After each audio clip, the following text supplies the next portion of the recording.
வணக்கம். மிதுன ராசி நேயர்கள், மிதுன ராசிக்கு இந்த குரு பயிற்சி 2025ஆம் ஆண்டு குரு பயிற்சி எப்படி இருக்குது அப்படின்னு பார்த்தோம்னா, விரயஸ்தானத்தில் இருந்த குரு பகவான் இப்போது ஜென்ம குருவாக வருகிறார். உங்களுடைய ராசிக்கே குரு வருகிறார். குரு ஜென்ம குருவாக வந்தாலும் குருவின் பார்வை, குரு பார்க்க கோடி புண்ணியம் சொல்லுவாங்க, குரு பார்க்க கோடி நன்மைகள்.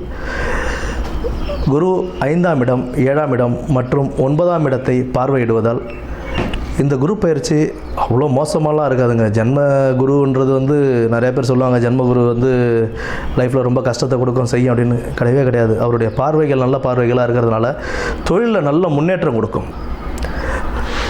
தொழில் நல்ல முன்னேற்றம் கொடுக்கும். உங்களுக்கு தொழிலை கற்றும் கொடுக்கும். நீங்கள் கற்றுக்கிட்ட அந்த தொழிலில் நல்ல முன்னேற்றம் அடையலாம். ஏனோ தானோ நம்ம தொழில் செய்யாமல் தொழிலை நல்லபடியாக கற்றுக்கிட்டு அதில் நல்ல முன்னேற்றம் கொண்டு வரலாம். நல்ல அனுகூலமாகவே இருக்கும். அது குலதெய்வ வழிபாடு. குலதெய்வ வழிபாடு உங்களுக்கு இன்னும் நல்ல ஒரு சிறப்பை கொடுக்கும். திருமணம் கைகூடும்.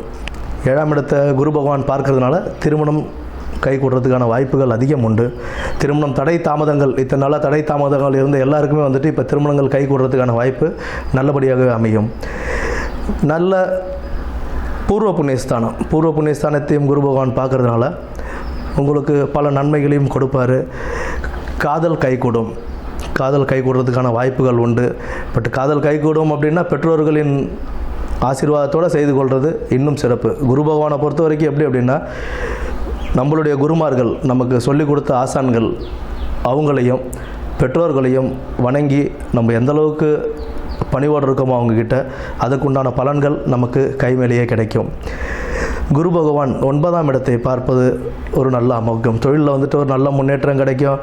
ப்ளஸ் கூட்டுத்தொழில் கொஞ்சம் கவனமாக கூட்டுத்தொழிலையும் நம்ம கவனத்தோடு செயல்பட்டு பண்ணோம் அப்படின்னா அதுலேயும் நல்ல ஒரு லாபங்கள் அனுபவிக்கலாம்.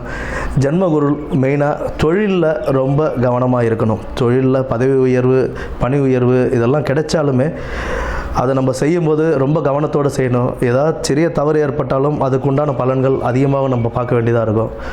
அதனால் நல்ல கவனத்துடன் தொழிலில் செயல்பட்டு நல்ல முன்னேற்றம் அடையும் காலமாக இது அமையும். குலதெய்வ வழிபாடு அவசியம் தேவை. எந்த ஒரு வேலை செஞ்சாலும் திட்டமிட்டு தெளிவோடு செய்யுங்க. மனசில் ஃபஸ்ட்டு தெளிவு கொண்டு வந்துடுங்க.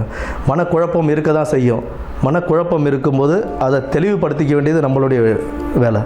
அது நம்ம நல்லபடியாக தெளிவுபடுத்திக்கிட்டு செய்கிற வேலையை திட்டமிட்டு நம்ம செஞ்சோம் அப்படின்னா இந்த காலம் நமக்கு பொற்காலமாகவே அமையும். நன்றி, வணக்கம்.